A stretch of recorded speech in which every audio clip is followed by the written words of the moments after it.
सभी का स्वागत है। आज हम हिंदी साहित्य के क्या कहते हैं खजाने से एक मोती चुनने वाले हैं। एक ऐसा निबंध जो शायद पाठ्यक्रम का हिस्सा हो, पर जिसकी गूंज हमारे रोजमर्रा के जीवन तक जाती है। जी हाँ। हम बात कर रहे हैं बालकृष्ण भट्ट जी के लिखे निबंध बातचीत की। ये बिहार बोर्ड मतलब बीएसईबी के कक्षा 12 के सिलेबस में भी है। तो चाहे परीक्षा की तैयारी हो या बस हिंदी गद्य का रस लेना हो, ये चर्चा सबके लिए है ना? बिल्कुल बिल्कुल। ये निबंध ऐसा है जो सबको कहीं ना कहीं छूता है। हमारे पास इस पर कुछ नोट्स हैं और कोशिश रहेगी कि हम भट्ट जी को, उनके इस निबंध के सार को और इसके पीछे छिपे विचारों को एक दिलचस्प और सहज अंदाज में समझें। जी, कोशिश करते हैं। तो फिर शुरू करते हैं बातचीत पर। ये खास बातचीत विषय बड़ा सीधा सा लगता है, पर यकीन मानिए भट्ट जी ने इसमें गहरे अर्थ पिरोए हैं। तो सबसे पहले ये जानना तो बनता है कि ये कमाल के निबंधकार थे कौन। बिल्कुल। देखिए, बालकृष्ण भट्ट जी हिंदी साहित्य में, खासकर भारतेंदु युग के, एक बहुत बड़े नाम हैं। समझिए कि वे उस दौर के स्तंभों में से एक थे। उन्होंने हिंदी गद्य को, खासतौर पर निबंध को, एक नई पहचान दी। अच्छा। उनका जन्म हुआ था 1844 में और निधन 1914 में। तो आप देखिए, उन्होंने हिंदी साहित्य का एक बहुत महत्वपूर्ण समय देखा, उसे जिया और उसे आकार भी दिया। इलाहाबाद के रहने वाले थे। और उनकी लेखनी सुना है, बहुत लिखा उन्होंने, काफी विपुल। हाँ, ये बात बिल्कुल सही है। उन्होंने करीब 1000 निबंध लिखे। ये अपने आप में एक मिसाल है। साथ ही उपन्यास भी लिखे, नाटक, प्रहसन, काफी कुछ लिखा। अच्छा। लेकिन हाँ, उनकी असली पहचान एक निबंधकार और पत्रकार के रूप में बनी। उन्होंने प्रयाग से हिंदी प्रदीप नाम की एक मासिक पत्रिका निकाली थी। हाँ, सुना है इसके बारे में। और उसे वो सोचिए 33 वर्षों तक चलाते रहे, लगातार। 33 साल। ये तो सच में दिखाता है कि समाज से संवाद करना, अपने विचार लोगों तक पहुंचाना उनके लिए कितना अहम था। बिल्कुल, ये उनका पैशन था एक तरह से। और उनका अंदाज कैसा था? क्या उनके व्यक्तित्व की छाप उनके लेखन पर दिखती है? थोड़ी उग्रता थी, ऐसा सुना है। हाँ, ऐसा कहा जाता है। उनका स्वभाव थोड़ा खरा, उग्र और बेबाक था। शायद इसीलिए उन्हें अध्यापन की नौकरी भी छोड़नी पड़ी थी बीच बीच में। और हाँ, ये जो बेबाकी है, ये जो साफ गोई है, वो उनके लेखन में भी साफ झलकती है। अच्छा। वो आलोचना करने से हिचकते नहीं थे, चाहे वो वेदों की समीक्षा हो या जैसे लाला श्रीनिवास दास के संयोगिता स्वयंवर नाटक की उन्होंने काफी कठोर आलोचना की थी। शायद इसीलिए आचार्य रामचंद्र शुक्ल ने उन्हें निबंधकार के रूप में हिंदी साहित्य का एडिसन और स्टील कहा। एडिसन और स्टील। अच्छा, उनकी तरह स्पष्ट और सामाजिक सरोकारों वाला मानते थे उन्हें। जी हाँ, बिल्कुल, जो अपनी बात बिना लाग लपेट के कहते थे। तो ऐसे थे भट्ट जी की कलम में धार भी थी और विस्तार भी। अब आते हैं उनके इस निबंध बातचीत पर। इसमें क्या खास है? सुनने में तो बड़ा आम सा विषय लगता है, बातचीत रोज ही करते हैं हम सब। इसमें क्या गहराई हो सकती है? यही तो भट्ट जी का कमाल है। वो साधारण सी लगने वाली चीजों में से असाधारण अर्थ निकाल लेते हैं। इस निबंध में वे कहते हैं कि ईश्वर ने हमें बहुत सी शक्तियां दी हैं ना, लेकिन ये जो वाक शक्ति है, यानी बोलने की क्षमता, ये सबसे अनमोल तोहफा है। सबसे अनमोल? ऐसा क्यों मानते हैं वो? जरा सोचिए ना, अगर हम बोल ना पाते तो कैसा होता। भट्ट जी का कहना है कि पूरी सृष्टि गूंगी लगती, हम सब एक कोने में पड़े लुंज-पुंज से होते। लुंज-पुंज? हाँ, बेजान से। जी, अपने अंदर के सुख दुख को महसूस तो करते, पर किसी से कह नहीं पाते, किसी का सुन नहीं पाते।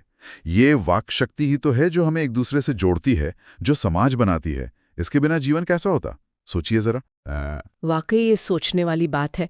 हम इसे इतना सहज लेते हैं कि इसके महत्व पर ध्यान ही नहीं जाता। अच्छा, उन्होंने भाषण और आम बातचीत में भी कुछ फर्क बताया? हाँ, बताया है। वो कहते हैं कि स्पीच या भाषण का मकसद अलग होता है।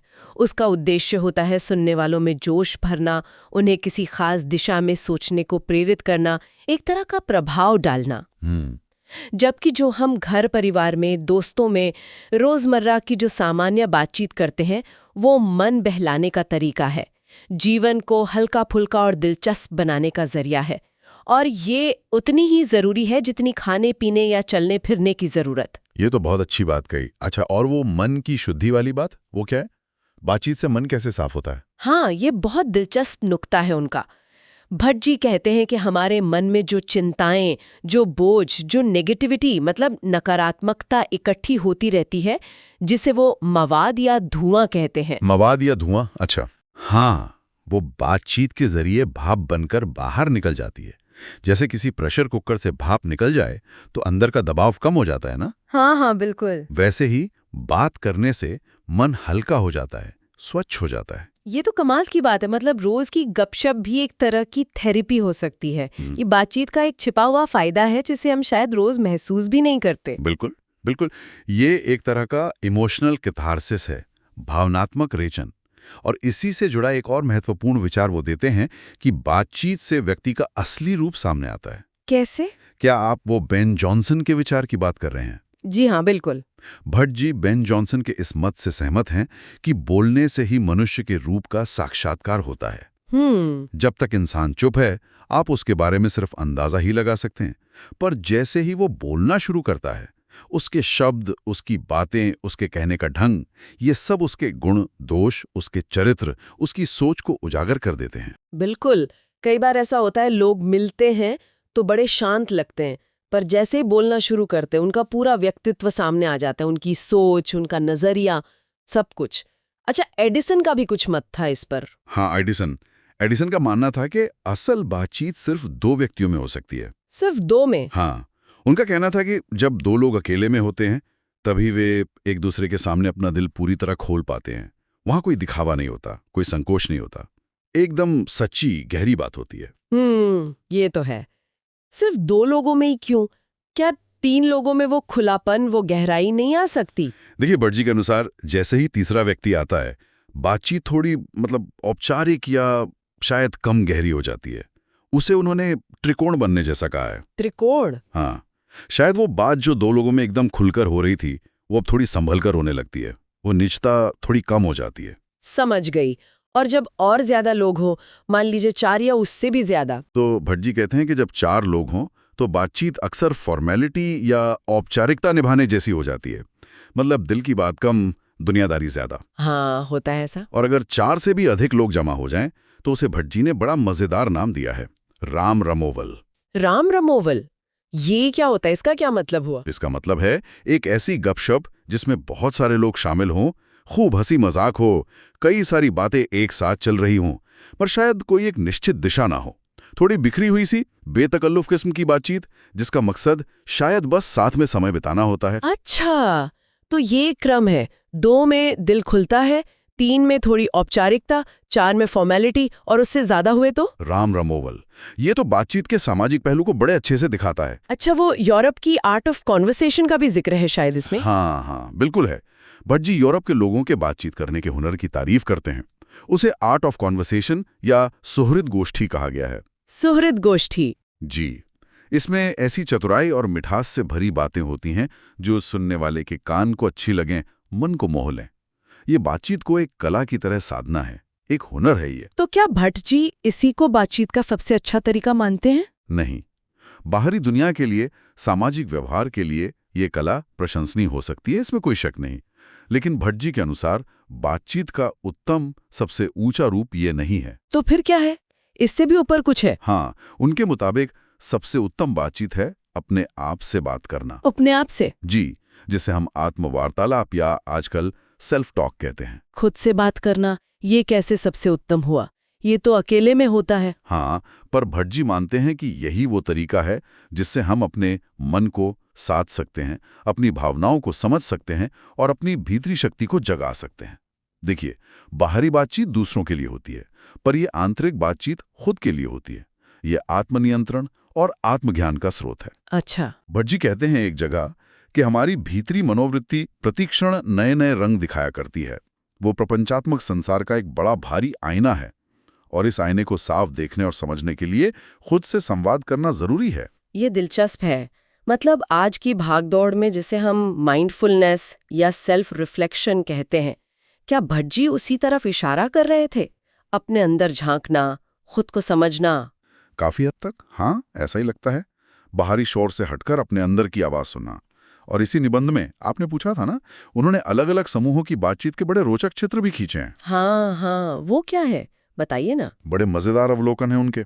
जैसे वो कहते हैं कि जब दो बूढ़े साथ बैठते हैं तो अक्सर गुजरे जमाने की बातें और आज की शिकायतें होती हैं, जमाना कितना बदल गया वगैरह। हाँ, होता है। दो हमजोली सहेलियां मिलती हैं तो उनकी बातों में जैसे रस का समुद्र उमड़ पड़ता है, मानो खुशी और उत्साह की लहरें उठ रही हों। बहुत जीवंत बातचीत होती है। बिल्कुल। वहीं अगर दो बूढ़ियां बात करें तो अक्सर उनकी बातचीत का केंद्र बहू बेटी होती हैं और उसमें थोड़ी नोकझोंक या शिकायत भी शामिल हो सकती है, ऐसा वो कहते हैं। हाँ हाँ, ये तो बड़े सटीक लगते हैं और उम्र का भी असर बताया है उन्होंने बातचीत पर। हाँ बिल्कुल। कहते हैं कि 25 साल से ज्यादा उम्र के लोगों की बातचीत में अनुभव झलकता है, थोड़ी गंभीरता होती है, वो सारगर्भित होती है।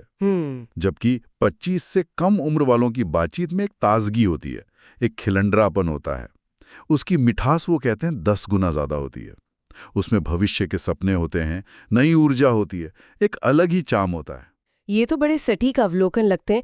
उम्र, रिश्ते, लिंग, ये सब बातचीत के रंग ढंग और विषय को कैसे बदल देते हैं, ये भट्ट जी ने कितनी खूबी से पकड़ा है। तो अगर हम इस पूरे निबंध का निचोड़ निकालना चाहें, वो मुख्य बातें क्या होंगी जो हमें याद रखनी चाहिए?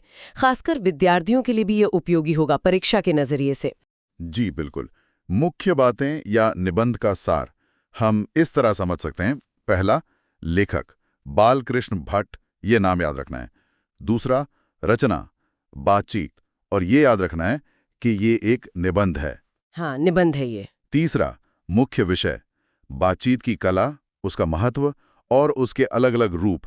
वाक शक्ति कैसे ईश्वर का वरदान है, कैसे 2, 3, 4 या अधिक लोगों की बातचीत अलग होती है, और विभिन्न उम्र और समूहों की बातचीत की प्रकृति, ये सब इसके विषय हैं। ठीक है। और चौथा, अहम संदेश यह है कि बातचीत हमारे जीवन का अनिवार्य हिस्सा है। ये खुद को व्यक्त करने, दूसरों से जुड़ने, मन हल्का करने, जो कुछ मवाद या धुआं जमा रहता है वो बातचीत के जरिए भाप बनकर बाहर निकल पड़ता है और व्यक्तित्व को प्रकट करने का माध्यम है। सच है, जब तक मनुष्य बोलता नहीं तब तक उसका गुण दोष प्रकट नहीं होता। बातचीत के कई रूप हैं, पर सबसे श्रेष्ठ है आत्मवार्तालाप, जो हमें आत्मनियंत्रण और आत्मज्ञान की ओर ले जाता है।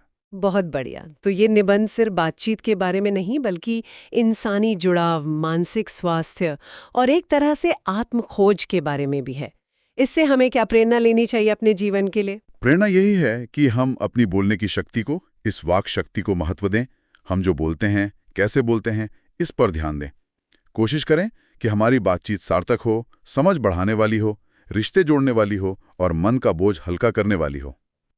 और वो आत्मवार्तालाप वाली बात, वो भी जरूरी है। और हाँ, सबसे महत्वपूर्ण प्रेरणा शायद यही है कि बाहरी संवाद के साथ साथ अपने आंतरिक संवाद पर भी ध्यान दें। खुद के लिए समय निकालें, अपने मन की सुनें, अपने विचारों को समझें। सच्ची शक्ति और स्पष्टता शायद बाहर की तारीफों से ज्यादा अपने अंदर की शांति और समझ से आती है। भट्ट जी हमें याद दिलाते हैं कि खुद से दोस्ती करना, खुद से बात करना भी एक कला है, और शायद सबसे जरूरी कला। बहुत खूब कहा। तो बातचीत सिर्फ शब्दों का लेन देन नहीं, बल्कि खुद को और दुनिया को समझने का एक जरिया है। और इसी प्यारे से विचार के साथ बालकृष्ण भट्ट जी के निबंध बातचीत पर हमारी ये चर्चा समाप्त होती है। उम्मीद है कि इस विश्लेषण से आपको इस निबंध की गहराई और खूबसूरती की एक झलक मिली होगी। बिल्कुल, मुझे भी लगता है ये निबंध हमें रोजमर्रा की एक सामान्य सी क्रिया में छिपे असाधारण महत्व को दिखाता है। शायद अब हम अपनी अगली बातचीत को, चाहे वो दूसरों से हो या खुद से, थोड़े अलग नजरिए से देखेंगे। और जाते जाते एक सवाल छोड़ जाते हैं सबके लिए सोचने को। भट्ट जी कहते हैं, सबसे उत्तम बातचीत स्वयं से करना है। आज की इस शोर भरी भागदौड़ वाली दुनिया में हम कितनी बार सच में रुक कर शांति से अपने आप से बात करते हैं, अपने मन के आईने में झांकते हैं? सोचने वाली बात है ये। अगली बार फिर मिलेंगे किसी नए विषय के साथ उसकी तहों को खोलने के लिए। तब तक विचार करते रहिए।